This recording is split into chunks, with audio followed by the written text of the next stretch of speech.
happen because you start with a position and then by the end of the debate you find actually, well, I might not have thought about that one. What we need in this country is 2 new political parties. You should maybe think about doing a 2024 calendar. I'm Michelle Dewberry and I'm keeping you company right through until 7 o'clock this evening. GB News, the People's Channel, Britain's watching. I'm Mark White. As GB News Home and Security Editor, I cover those key issues that are so important to you. Our authorities, our communities doing all they can to combat violent crime. With the public services under unbearable strain, why are we still failing to control our borders? Defence, the first priority of any government, has been continually hollowed out. Can we trust our politicians to protect the armed forces? Join me, Mark White, on GB News.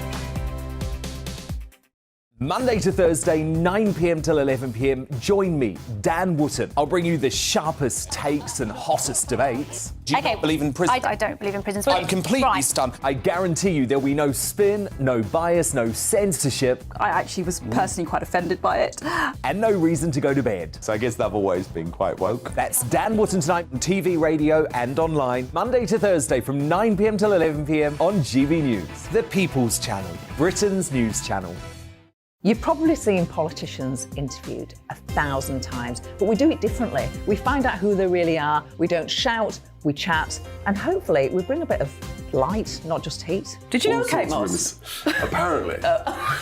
Do you have a pair of jeans or a pair of jeans? No, of course I don't. What would I do with them? My friends are like, oh my God, what's she doing now? Join me every Sunday at 6 for Gloria Meets, only on GB News, the People's Channel, Britain's news channel.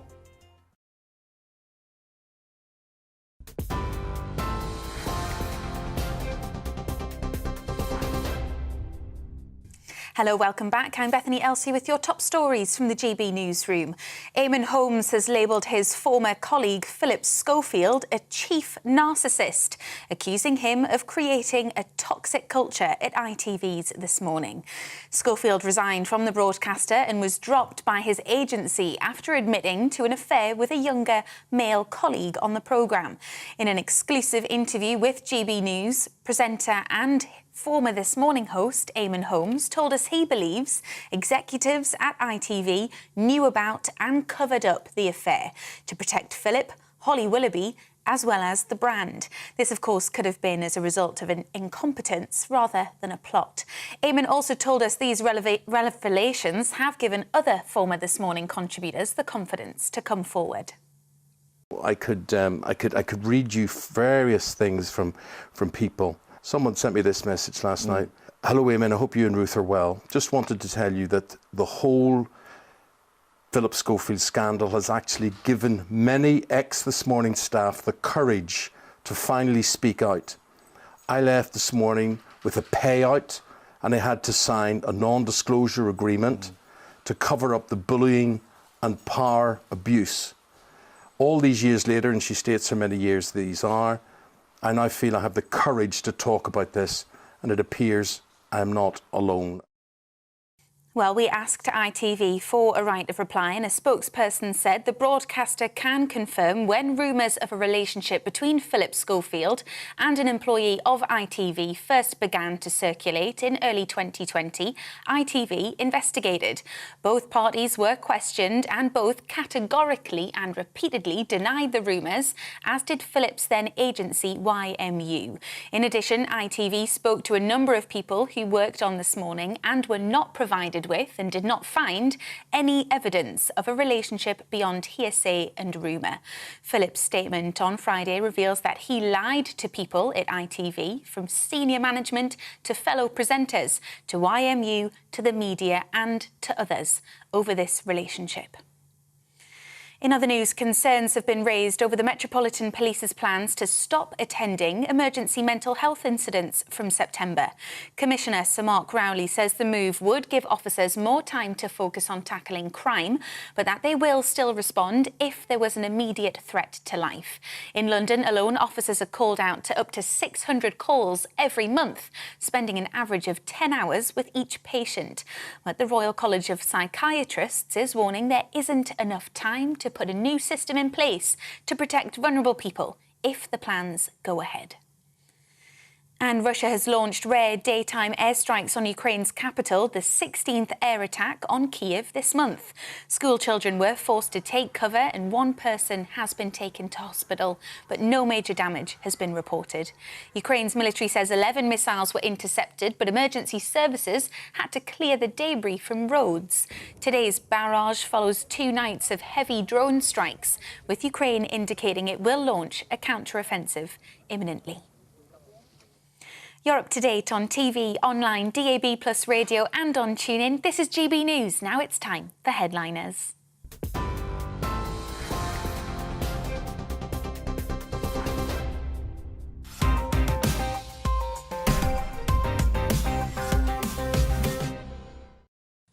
Thank you, Bethany. Hello and welcome to Headliners. I'm Simon Evans, although my ITV audition name is Willie Hollaby. And joining me tonight to eviscerate Tuesday's newspapers, we have Headliners head boys Josh, Howie and Leo Kearse. Are you up for audition? Yeah, well, you got me this work experience job, and I'm very grateful to you. Thank you so much. Yep, I've known and you've you kept your for looks many years as well, now, which is remarkable. Yeah. You've been waiting quite a long time to take advantage. Yeah, to be fair. I know. It would have been disgraceful if I'd acted when you were only in your mid-30s. Yeah. But, yeah. Very honourable of you. Leo. Yeah, I'm applying to ITV to become a runner. I just hope they've got somebody old enough for me. Yeah, absolutely. Well, I think, the new protocols have been established now, and I think you'll be very safe and happy and comfortable. And, OK, good. Looked after. Shall we take a look at the front pages? We have the Daily Mail. Fury at Starmer's £1.5 million donation from Just Stop Oil donor. We have the Times. Legal wrangle looms over Johnson's WhatsApp chats, and photographs from the Ukraine to Kiev underground, where people are sheltering from Russian bombs. We have the Eye. Households urged to recycle less to cut waste. Recycle less to cut waste. The Express has stopped banks ripping off loyal savers. The Mirror, I lost my little boy to one of these bully pit bull type animals. This must stop. And finally, the Daily Star, a pint of foam, please, barman. Well, those were your front pages.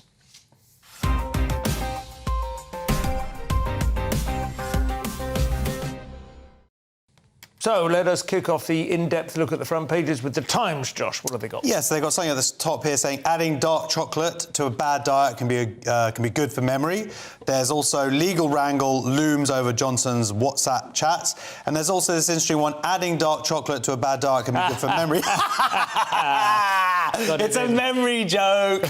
But yeah, that dark chocolate one's quite interesting. Berries, apples and whatnot. Basically, they tested 3,500 older people and they found that it didn't actually have an effect on them, apart from the lot that didn't actually have this stuff in their system already. And for them, there was like a 10% increase. So the idea is if you don't have this stuff, then it can definitely be beneficial. So dark chocolate and berries? Dark chocolate, berries and apples. That so sounds like a nice evening snack, or actually can be quite rich, can't it? Yeah. I did do a memory test about a year ago. In the post-COVID thing, the BBC actually had an online one, and they kind of created a sort of dartboard so that you could see the different sections you were being tested on spatial awareness. My memory was so absurdly bad, I might as well have been guessing. I had like zero memory. Can I just remind you both of the actual main story? Sorry. Okay.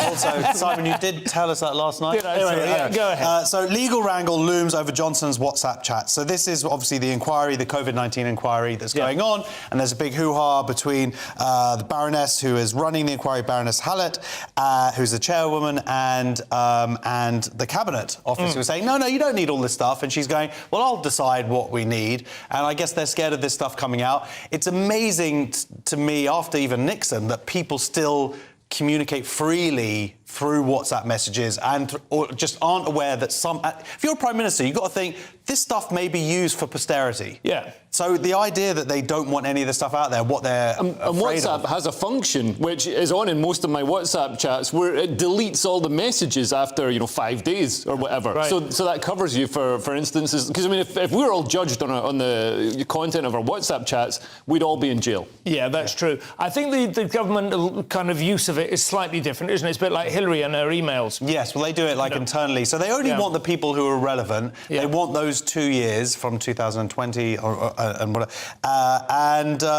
And it seems like it makes sense for us, for the public, to be able to see these messages, to see how people responded, to see how the government responded. I think this weakens our parliamentary watchdogs to see them acting in such a petty and such an obviously politicized way. But you don't think that it's important to find out how things actually went down? He's already gone. He's already gone. Why are we trying to get him again? It's not about trying to get him. It's trying to learn what mistakes were made by the government, so that if this kind of thing happens again... No, because you know, if they trawl through all the WhatsApp chats, they'll be like, oh, this is offensive. Somebody got offended by this, and then it's going to become about that. It is a good question when anything would be learned, or whether simply people would feel vindicated in their, pre-existing prejudices and biases. I'm not sure how much could be learned in terms of errors that were made. Well, there were huge errors that were made by a lot of those people and how they first dealt with it and how things then changed and why they changed.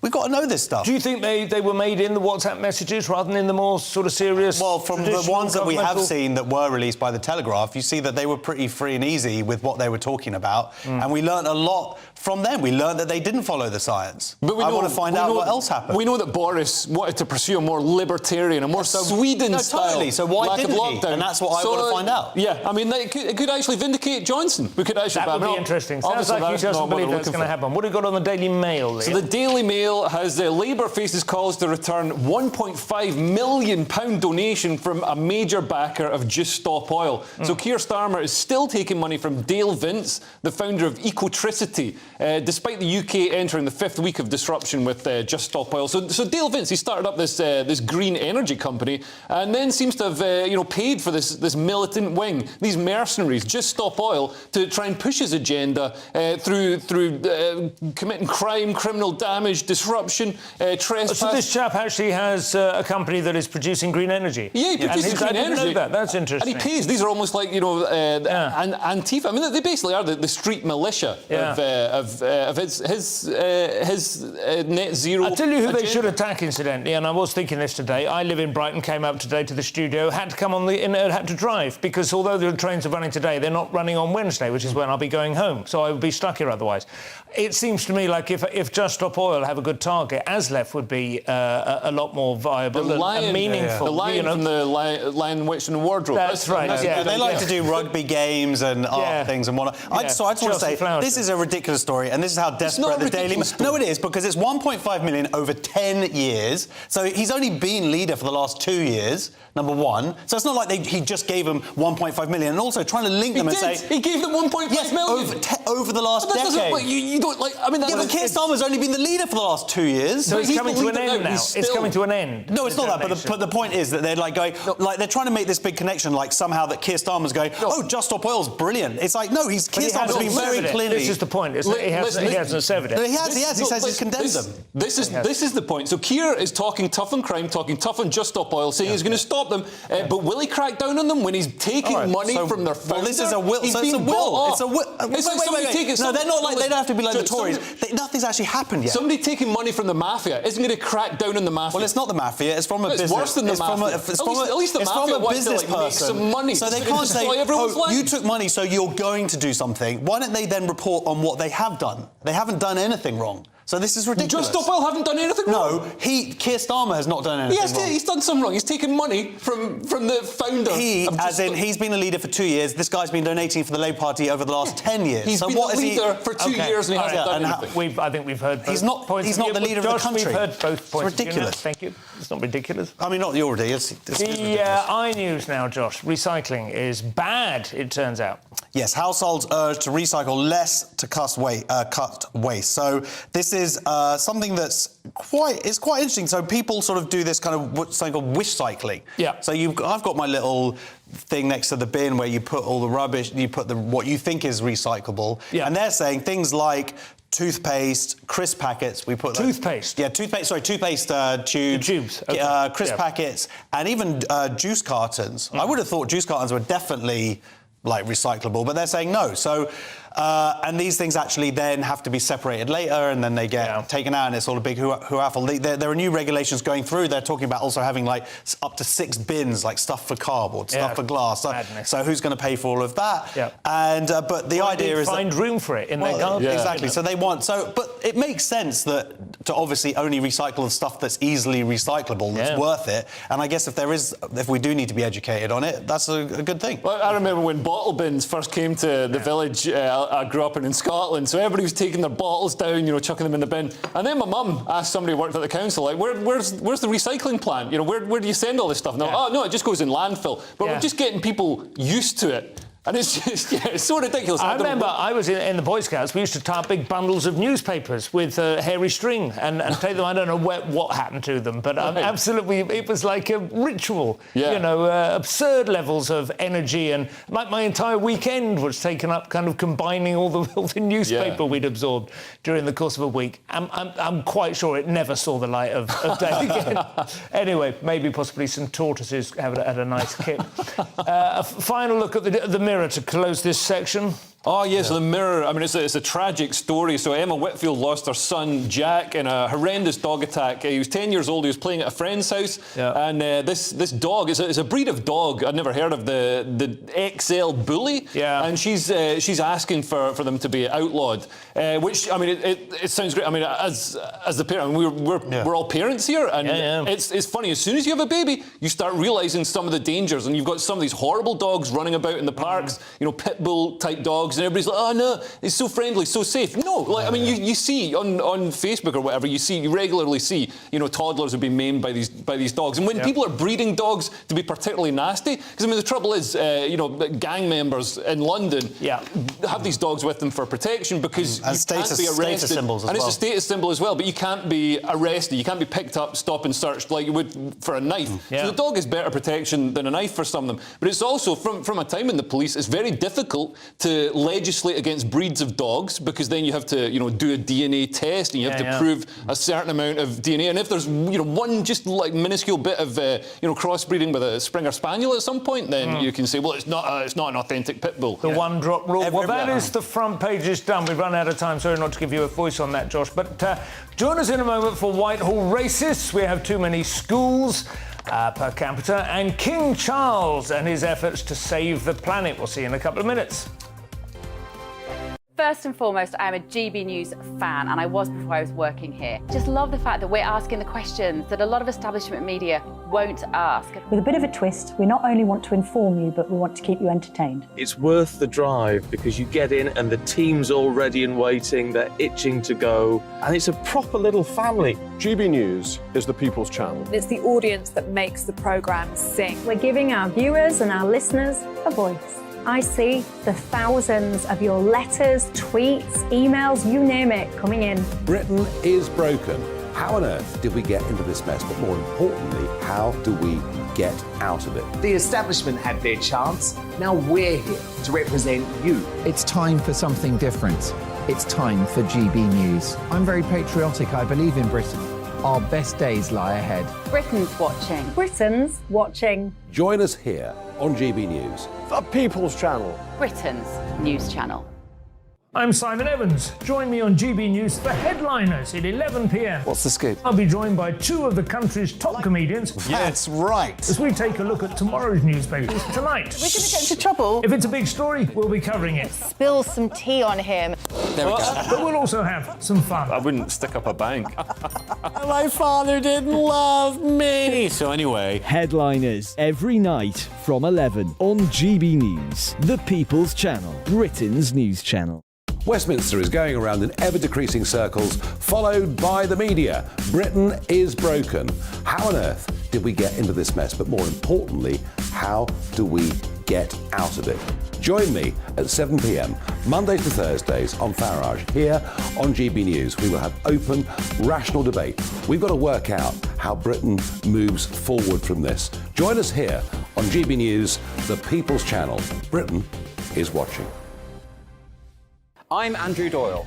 Join me at 7 o'clock every Sunday night for Free Speech Nation, the show where I tackle the week's biggest stories in politics and current affairs with the help of my 2 comedian panellists and a variety of special guests. Free Speech Nation, Sunday nights from 7 on GB News, the People's Channel, Britain's news channel. Monday to Thursday nights on GB News. At 6, it's Dubes & Co. 7 o'clock, Farage. At 8, join Jacob Rees-Mogg. And at 9, Dan Wootton Tonight, followed by Headliners. On TV, radio and online. This is GB News.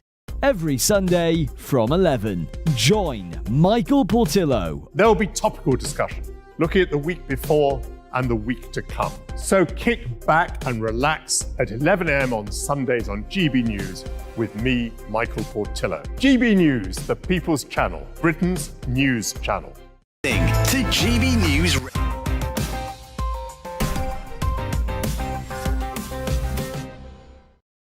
And welcome back to Headliners with me, Simon Evans, bearded Josh Howie and stubbly, troubly Leo Curse. I don't know how to call you stubble. That's what they put on the auto. Sounds like an ice cream. But yes, you've got as good a beard as I have. I've damned myself there. Anyway, Daily Mail first, Josh. Our old friend, institutional racism. In Whitehall, the clue is in the name, perhaps. Indeed. Whitehall bosses facing allegations of racism and institutional bias as civil service union claims white staff are twice as likely to be promoted than non-white colleagues. So this is the General Secretary of the PCS union. It sent a letter to Alex Chisholm, who's the top official at the Cabinet Office, and basically said, with this letter saying that over the last 14 months, staff who are white were twice as likely to be right. And he's saying that this is proof, like just like the police, that it's institutionally racist. But it's quite interesting the way that he's done it, because he said, but if the difference in promotion rates are not driven by racism, what's the explanation? He's like daring him to say, what are the other factors? Like, if you cannot provide a plausible alternative explanation, what are the other explanations? Could be, Yeah. Which is the way to ask the question. What do you say? Well, the thing is, I mean, under diversity, equity and inclusion, there's been a big push to hire more ethnic minorities. And obviously in a sort of majority white organisation like this, they've had to really try. We've seen with the RAF, they've actually sort of gone to the extent of excluding white men from some roles. So you're getting people who aren't as good as other candidates who aren't getting there on merit, getting recruited to roles. So then obviously they're not going to perform better in those roles because they weren't better to start off with. Well, that is possible, isn't it? I mean, they haven't. We don't have that as a factual. Like, there's not been an accredited fact, right? You're talking about a kind of affirmative action. Yeah, but racism hasn't been an accredited fact either. They're looking at the outcome, absolutely, and that's the thing. So it would be important to say, for instance, if you were saying that we expect 3 A-star A levels and a first-class degree if you're white, but if you are black, then you can come in with a second-class degree. Or if that were the case, then that would possibly then map onto a slower promotion schedule, right? Yeah, and the performance is measured in such detail. The metrics are really recorded very meticulously in public sector organisations, particularly this close to government. So you're going to be able to see if people who aren't performing well are getting promoted for some reason. So it will be a possibility for them to demonstrate what the reasons might be. The question is whether they have the nerve to actually. That's what I was thinking. They're just going to go, we're racist. All right, you got us, sorry. So, Leo, the Times now. Nigerian students are thinking twice before coming to British universities. I would have thought thinking twice was the minimum requirement, probably. But for a job at Whitehall. So migration rules will cause a drop in revenue from Nigeria, say universities. So 6 universities that account for a quarter of all Nigerian students in the UK risk being hit the hardest by the new immigration rules on dependents. And they've criticised Suella Braverman's decision that international students will no longer be allowed to bring their family when they come to study in Britain. I mean, I've been saying it for years. British universities exist to teach Nigerian children.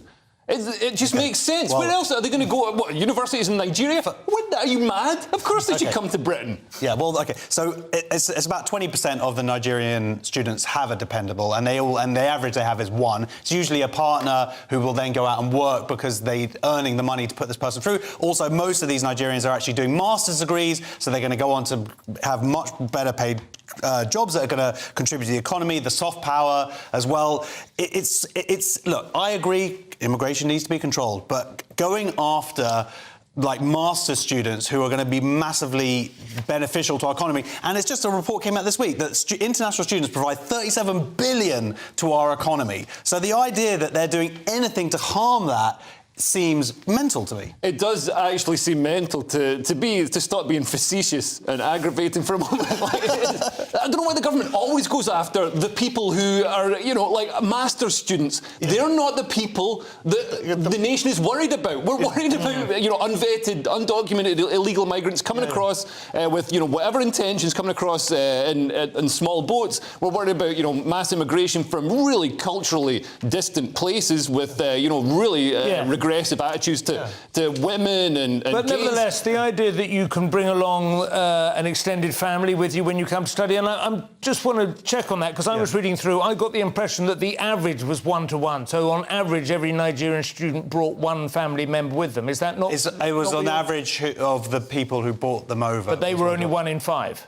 They were only 1 in 5, yeah. So they're not, like, coming over lots of kids. I'm not sure that's true, but I mean, there is a sort of loophole where if you come over as a student, you can work for 20 hours a week. But if you bring your family, they can work. There's no limit on the hours they can work. So some people might have been exploiting, you know, gaming the system, particularly with some of these... pay taxes over here. Particularly with some of these shoddy universities that are probably just doing it to game the immigration. Well, it does seem like a lot of them are at the newer institutions, as it says, Hertfordshire, Ulster, Robert Gordon in Aberdeen, Sunderland, Sheffield, Hallam and so on, which have paid more, but they've received more than 100 million in fees. I mean, the 37 billion, that is the widest possible understanding of the economic contribution that's broad.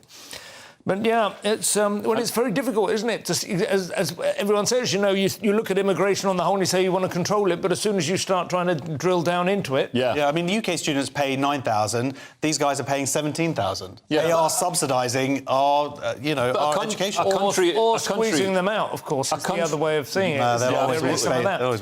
Struggling universities to struggling primary schools now, Josh, as the Guardian say, we are quite simply running out of children. No kidding. Yes, more than 90 English primary schools to close or face closure for lack of pupils. So my eldest is 14. When he went to primary school about 10 years ago, it was hard to get a place because you had a baby boom, a little baby boom, but you also had the Polish people who'd come over. They were settled now somewhat, and then they started having kids. So it was actually tough to get spaces. More classes were opened up and more schools were opened up. Right. And now what's happened is that figure is declining. And more than that, we're actually reaching this point where there are going to be less pupils like in reception than year 1 and 2, and it's like with old people in terms of paying the pensions and whatnot, we go into this sort of free fall. The inverse population. Yes, exactly. Pyramid. Replacement rate or whatever is going down. So this is something. They're closing some of the smaller schools. They'll be combining them. Yeah, and this is mostly, a lot of it is in London because that's where a lot of this population growth was, but it is going to become a larger issue. So this is not like some tiny rural primary school in the middle of... No, it's not. It's not. And also, that's going to then, in time, it's going to affect secondary schools and whatnot. And on the other hand, though, London will become more bearable. I mean, this does speak to a wider problem for the country. We're not having children because the powers that be have decided we don't need children. They don't want children. To keep the economy going, it's far cheaper and better for them if they just bring in fully grown workers from overseas than grow them here. It does seem to be, I mean, I don't know whether there's a conspiracy, but it does seem to be that there is certainly, like, at the very least, a shrug. Well, if people won't have children, we'll just import them at the age of 18, as you say. I don't know that is quite... If it's a like-for-like replacement, it doesn't feel to me like it is... Well, also, they bring them out, like with the Polish population that came over, they had kids here. And those kids are English kids. You know what I mean? They're friends of my kids. Yeah, you grow up, the old Jesuit thing, 0 to 7, and, and that's it. That's what they are, exactly. But the reason that schools have a problem is because they're paid per pupil. Yeah. So it's not like the olden days, and so when even though the government says, we're spending loads of money on our pupils, the reality is that for a school that loses half of it, they're losing thousands of pounds. This is what happens if you educate women, unfortunately. Anyway, independent now, Leo, and the Loch Ness Monster of Statistics has once again been cited by next year's wannabe government. Yeah, well, talking to women, closing the gender pay gap will boost Britain's flagging economy, Labour has said. So Labour are pointing to figures showing that 180 185,000 more women aged between 50 and 64 have become economically inactive since the beginning of the pandemic. This was due to lockdown, so, hospitality and shops were closed down, which employ a lot more women than men. But Labour wanted lockdown. They wanted really harsh lockdown. And we'd probably still be in lockdown if we had a Labour government. So I don't know how they're trying to, say, oh, we're so great for women in employment. It's like, no, you would have made the problem worse. And the whole idea of a gender pay gap is debatable because the jobs women choose, whether that's through social pressure or through their own choice, are generally worse paid and it's different with childcare and zero-hour contracts and women who don't have, the gender pay gap is really a baby tax because women who don't have children actually out-earn men. Yes, so that's the other thing. And the other thing that they say here is... Of course, the top earning are gay men. Yeah. That's another issue. So, that's the next story. Stick around. But when they say here 185,000 more women aged between... They're making it sound like more women than men. It's just 185,000 women. Yeah. And then how many men also of that age have gone out of work? Because that's another story that we've covered a few times now about people in their 50s not returning to work after COVID and whatnot because they've sort of economically surviving and they don't want to go back to work. So it's not a female issue. They found some way of spinning it, and maybe the Labour Party, maybe the newspaper have. But I think we do agree then. Generally, we do need to come up with some policies to encourage people back into work who seem to be sliding into early retirement. And we need to make work easier for raising children. It's very difficult. Childcare is incredibly expensive. And I don't think that necessarily just subsidising childcare helps, because as we all know, that's like rent controls and stuff. It's a very tricky problem, and but I do think that it is extremely important that there be older people in the workplace in exactly the same way that it's important there be older people in the pub. Yeah. Young people need to have old people around so they know how to behave. They need to be able to see. And now that I'm getting older, I agree with you. Absolutely. This is why ITV would be foolish not to snap you up. Daily Mail, Josh. King Charles may or may not be some people's king, but he's certainly everyone's dad by the sound of it. Yeah, I quite like this story. It's good. Yeah. King Charles turns down thermostat at Buckingham Palace swimming pool in a bid to reduce the royal household's energy use. So he's a real man of the people. He's really showed his sort of everyman status. That's how he's contributing. As turn the pool down. Yeah. And I think it's lame. If you've got a pool, keep it at a nice temperature. Yeah, keep it cold. They're much more fun when they're cold. There's nothing more icky and sort of smothering. We're a little bit over, so we're going to. I'm going to cut Leo out of that one. Sorry, mate. I was going to nail him for being a hypocrite and carbon footprint. I wanted to joke about Prince Andrew. We're at the halfway point. Some good is coming your way with mermaid makeup, diversity spies, and lonely steaks. We'll see you in a couple of minutes. It's all about family, being in people's living rooms, all the interaction and getting to know who our viewers and listeners are. When I was young, my dad used to say, no, stop arguing. I wanted an outlet that would enable me to give my opinion. People are going through a really hard time right now, and I know that you don't feel like you're being listened to by the establishment. I came to GB News because it's the People's Channel, and I want the audience to have their say on the events of the day. We're dynamic. We do something different. Democracy shows that the wisdom of the nation is in its people. I get to travel to find out what the story is from a personal perspective. The British people aren't fools. We know when we're not being told the full story. We've got to work out how Britain moves forward from this. It's the best country in the world. The establishment had their chance. Now we're here to represent your views. Britain's watching. Britain's watching. Britain's watching. We're proud to be GB News. The People's Channel. Britain's news channel.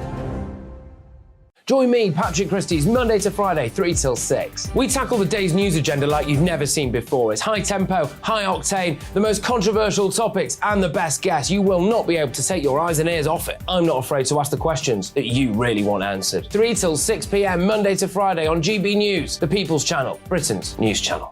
Join us every night on GB News at 11 p.m. for Headliners, which is 3 top comedians going through the next day's news stories, which is exactly what you need, because when the establishment has gone crazy, you need some craziness to make sense of it. So join us 11 p.m. every night on GB News, the People's Channel, Britain's news channel. Join me, Camilla Tominey, on Sunday mornings from 9:30, taking the politicians to task and breaking out of SW1 to see how their decisions are affecting you across the UK. Bursting the Westminster bubble every Sunday morning, only on GB News, the People's Channel. Britain's watching.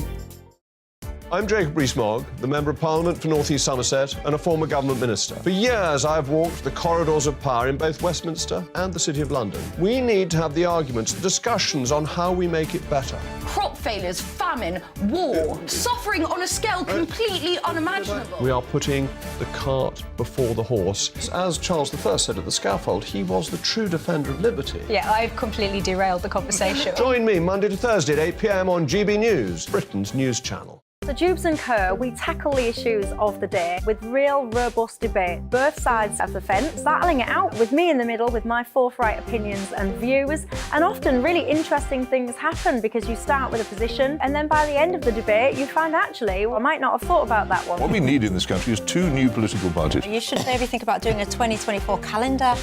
I'm Michelle Dewberry and I'm keeping you company right through until 7 o'clock this evening. GB News, the People's Channel, Britain's watching.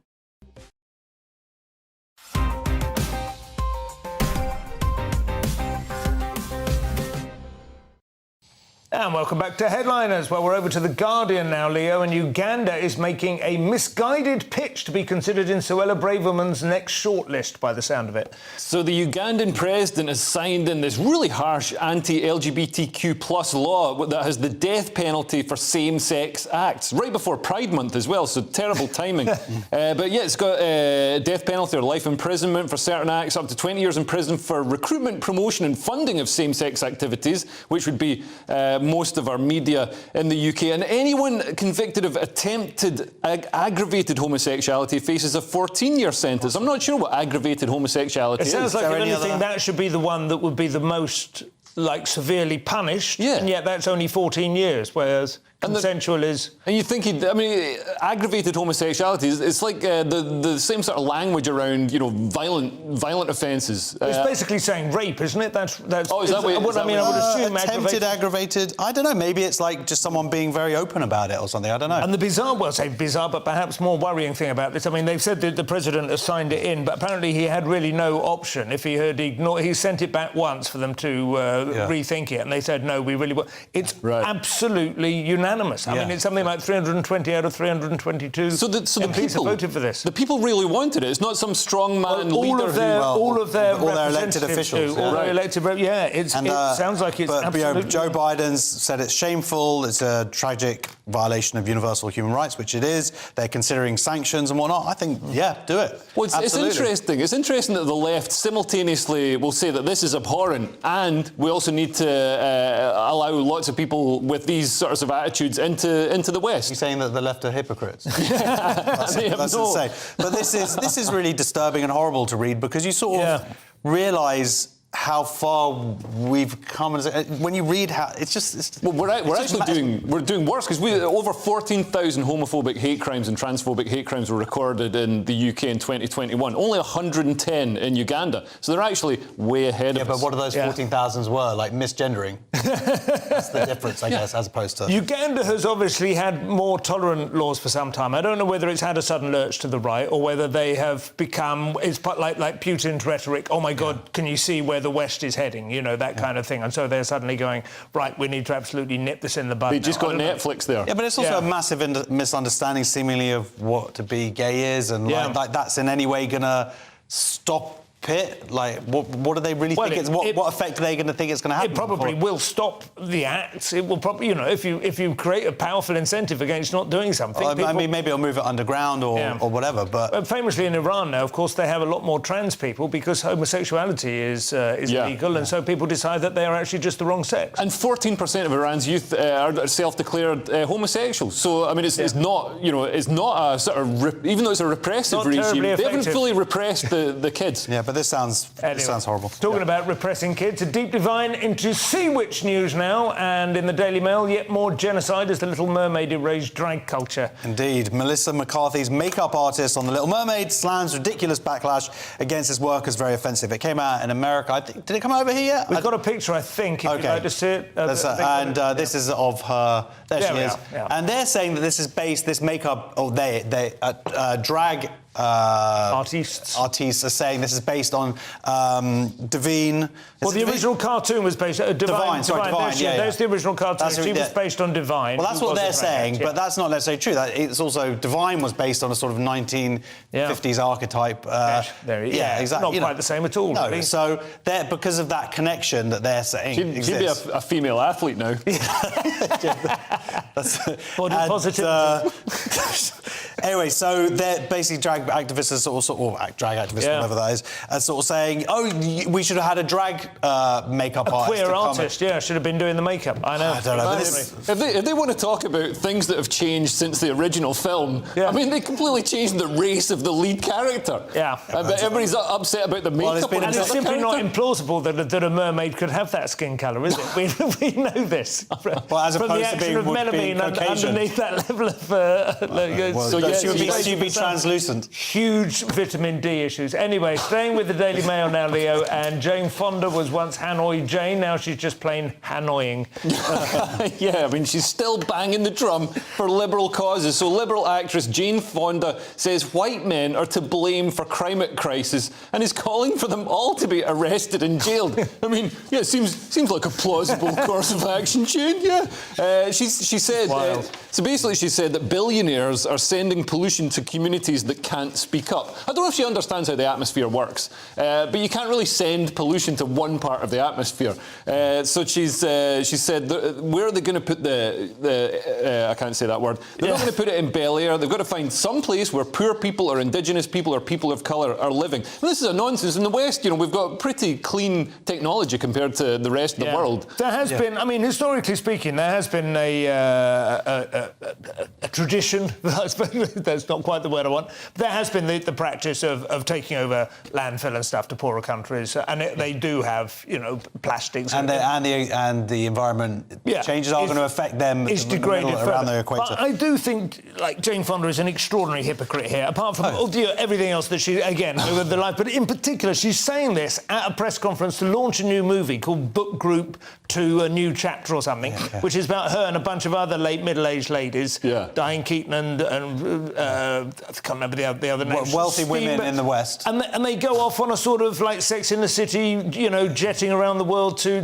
Venice and so on. I mean, it's a celebration of extraordinarily luxurious and privileged Western lifestyle. She also says being enjoyed by wealthy Western women in order for other wealthy Western women to go. We need to lock up over the Western women. That's who we need to. Well, she says that there would be no climate crisis if there was no patriarchy. Yeah, but there'd be no Cannes Festival, no movies that she there would be no Jane Fonda either. I mean, she wouldn't have been stitched up over the years, would she? Wouldn't have been repaired like an old sofa. Anyway, times now, Josh. Diversity, cause of and solution to all the world's problems, by the sound of it. Yes, diversity vital to keep the West safe, says spy who aided the UK. This is a spy called Huda Mukbil of Ethiopian origin, but she lives in Canada. And basically, after the 7/7 bombs, there was no one who could directly translate the dialect of the bombers. And so they had to bring her over from Canada. She was the only person out of the 5 nations who were all cooperating. The Five Eyes. The Five Eyes. And so she came over. She's brought out a book called Agent of Change, My Life Fighting Terrorists, Spies and Institutional Racism. Essentially, she said they were rubbish in Canada in terms of them being institutionally racist. She came over here, apart from one little incident at the beginning where everyone nearly shot her. There's one little thing as she walked into the building. Apart from that, everyone was really lovely. She said she loved it here and she helped out. Sounds like she was a real hero and got these guys, and then she went back to Canada and sued them for millions of dollars. I mean, that's great to hear, but I've got to just take issue with our logic here. So we need to bring people into the country to keep tabs on people we've brought into the country. There may be another solution we're not seeing here. Well, as I say, cause of and solution too. But I suppose once she's saying now you have diversity, you need the likes of me. I mean, I guess that's true. But, I mean, the scale of the problem is insane. So there are 43,000 people on MI5 watch lists, and 90% of them are Islamic extremists. So, I mean, this is a big problem. We have some tremendous takeaways in the Northwest now. Josh is not happy now, he's scowling. No. Not at all. I'm just thinking I'm not saying anything. Provocative. Shoplifting news now, Leo, in the Telegraph. This is not just an empty shelf to deter thieves. This is an M&S empty shelf to deter. So Marks and Spencer's has resorted to placing just one steak on some of its shelves to try and curb shoplifting. So they told the Telegraph that some stores had limited the number of high sale items on display in the face of high levels of crime. So people are going in and stealing lots of meat because it's expensive. You can see there's only there's three, but there's one of each type of steak on that shelf, and it is depressing. It looks like some sort of Soviet Union theme park. These coffee jars and that's instant coffee. That's instant good coffee. Can you believe it's £10.50 for a jar of instant coffee? Actual real coffee beans are like it's £3 for a bag of nice coffee beans. It's absolute madness. Who's drinking instant at those prices? You think you should be able to snort it at those prices, shouldn't you? That is terrifying. Last section in a few moments. Join us for weather death threats, bionic suits and Chinese walking exercises. See you in a couple of minutes.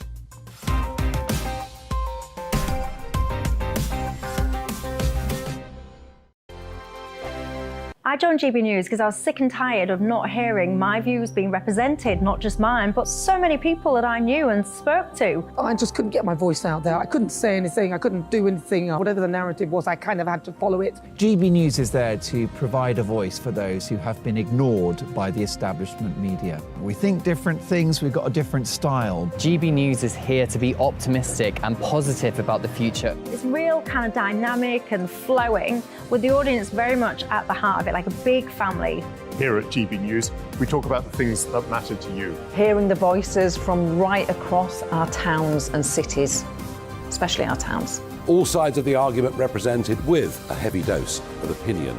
We're on a mission here to make a difference. And the GB News family really is here for you, and whatever time of day you can watch or listen. Britain's watching. Britain's watching. We're proud to be GB News, The People's Channel. Britain's news channel. I'm Mark White. As GB News Home and Security Editor, I cover those key issues that are so important to you. Our authorities, our communities doing all they can to combat violent crime. With the public services under unbearable strain, why are we still failing to control our borders? Defence, the first priority of any government, has been continually hollowed out. Can we trust our politicians to protect the armed forces? Join me, Mark White, on GB News. Monday to Thursday, 9 p.m. till 11 p.m. Join me, Dan Wootton. I'll bring you the sharpest takes and hottest debates. Do you not believe in prison? I don't believe in prison. I'm completely stunned. I guarantee you there'll be no spin, no bias, no censorship. I actually was personally quite offended by it. And no reason to go to bed. So I guess they've always been quite woke. That's Dan Wootton tonight on TV, radio and online. Monday to Thursday from 9 p.m. till 11 p.m. on GB News. The People's Channel, Britain's news channel. You've probably seen politicians interviewed 1,000 times, but we do it differently. We find out who they really are, we don't shout, we chat, and hopefully we bring a bit of light, not just heat. Did you know Kate Moss? Apparently.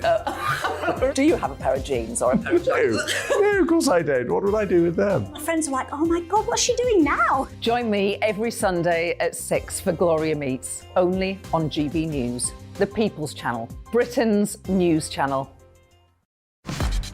Start the day with GB News. We catch up on all the big stories you didn't hear the night before. And take a look at what the world's talking about this morning. That's right, Monday to Thursdays from 6 o'clock. It's Breakfast with Eamon and Isabel. Straight after breakfast, join us, Bev Turner and Andrew Pearce. We're going to take you through till noon. We'll be tackling the big topics of the day, including the things that the other channels just won't talk about. If it's happening here. Wake up to mornings on GB News. The People's Channel. Britain's news channel.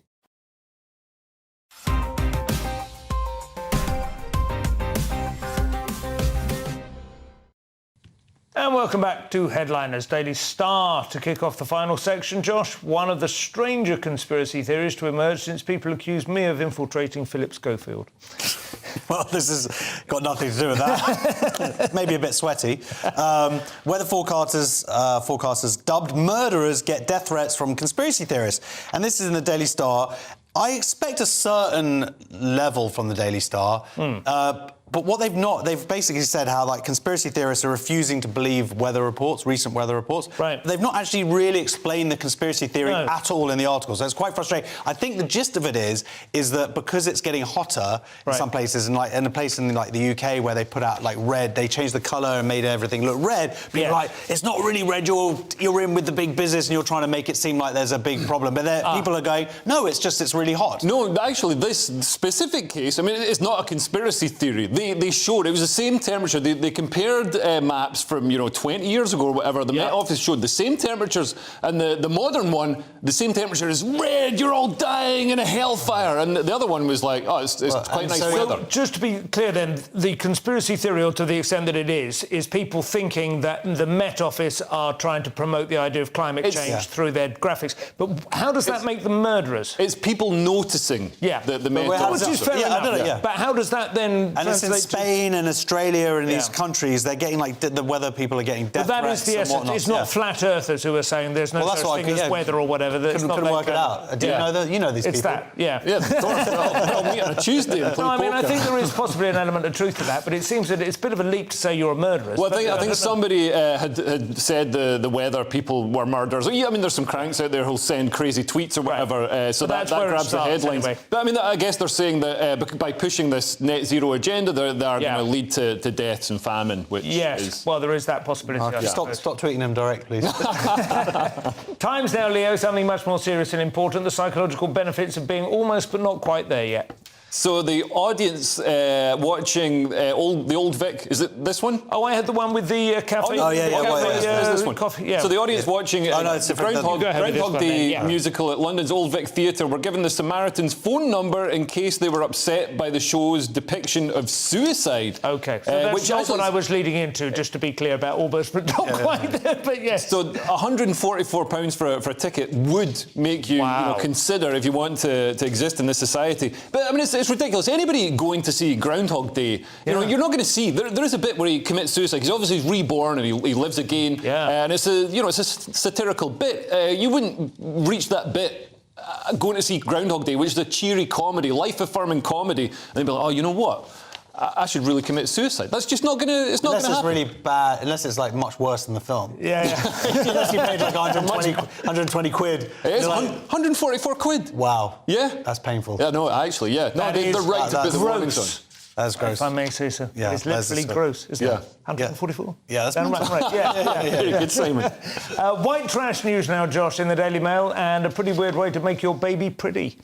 Yeah, new mum is slammed for piercing her daughter's ears, just 1 day old in the hospital. It's your baby's body, not yours. So this is someone who puts photos of their kids, Lara, online. They've got a TikTok account, and then someone looked at an old one and saw as a day-old baby, there we go, she had a thing. Now, they're saying that this can't have been in Australia because they don't do that in Australia. Right. She said that it was done in the hospital by the healthcare, by a neonatologist did it. So it's a cultural thing, essentially. And when I have a bit of a bugbear about piercing ears, but I also am a massive hypocrite because I circumcised my sons. Right. So, yourself?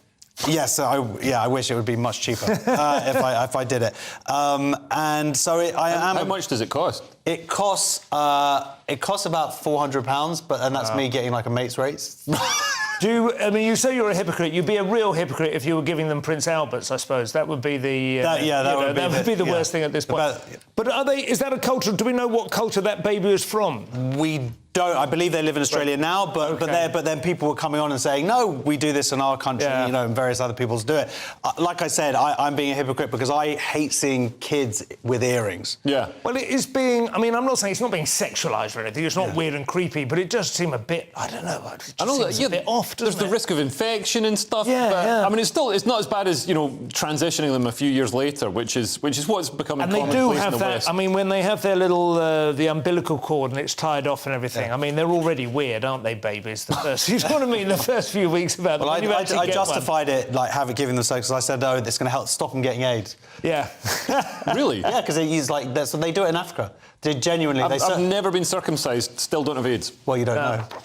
Rolling dice.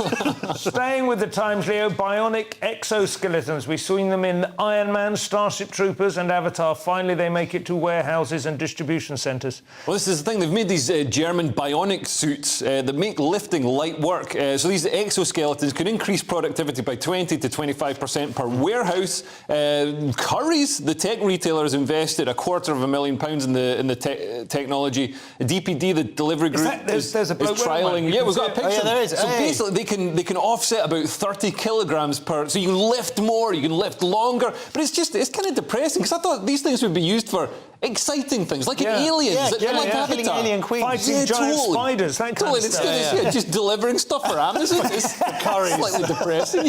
Lower back issues. That's a new James Cameron movie. Bringing things back from the shops, just like that when you start to get that ache. I suppose that is how it'll happen, though, isn't it? Probably. But they cost about £28,000 now. Right, seems like pretty good, and they're going to be versions about like £10,000 and stuff. Maybe you can just get one for one arm, like Steve. What was his name? The $6 million man, Steve Austin. Steve Austin. He only had one arm. I was thinking that you need both arms. Really. I think it's kind of exciting, but that is seemingly the future. There we go. We're going to be. Well, if it keeps us in the game for a few more years. When we're doing manual labour, the three of us. Right. Hey, it's going. Josh, go and make me a cup of tea.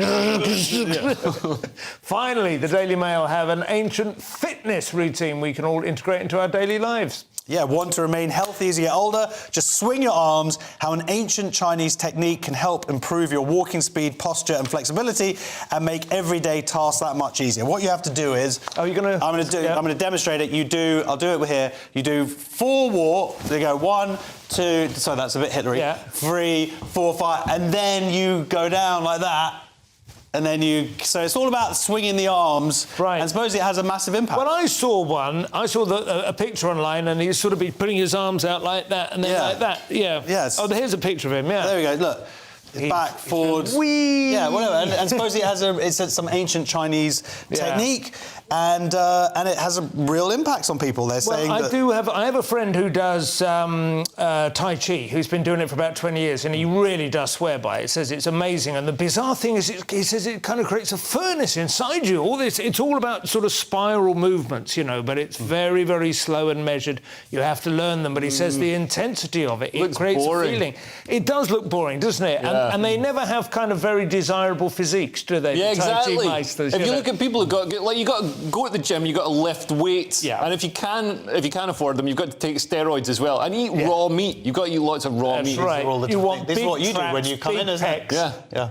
And of all this work from the people who do Tai Chi they need to get tough enough to stop being beaten up for being the kind of people who do Tai Chi. They look like grandmothers as a rule, don't they? In sort of baggy, like black tops, and then they're.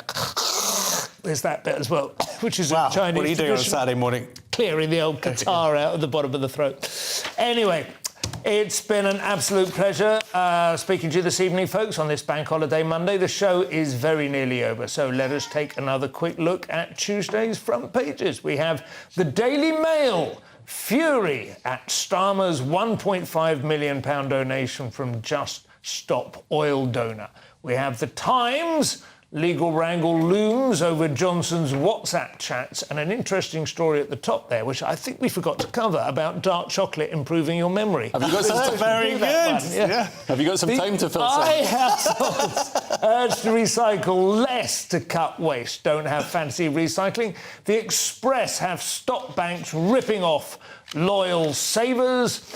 And the Mirror, I lost my little boy to a hideous pit bull mongrel type thing. This must stop. Finally, the Daily Star. A pint of foam, please, barman. We have no idea what that story was. Those were your front pages. That's all we have time for. Thank you to my guests, Josh Howie and Leo Kearse. I'll be back tomorrow with Leo and Scott Capurro. If you're watching at 5 a.m, stay tuned for breakfast. Otherwise, sleep well. Good night.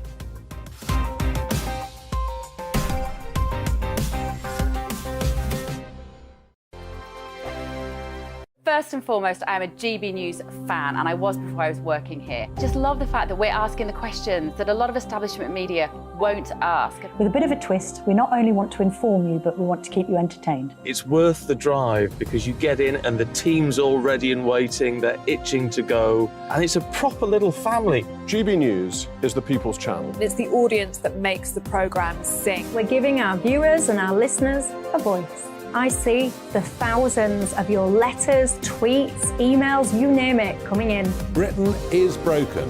How on earth did we get into this mess? But more importantly, how do we get out of it? The establishment had their chance. Now we're here to represent you. It's time for something different. It's time for GB News. I'm very patriotic. I believe in Britain. Our best days lie ahead. Britain's watching. Britain's watching. Join us here on GB News. The People's Channel. Britain's news channel.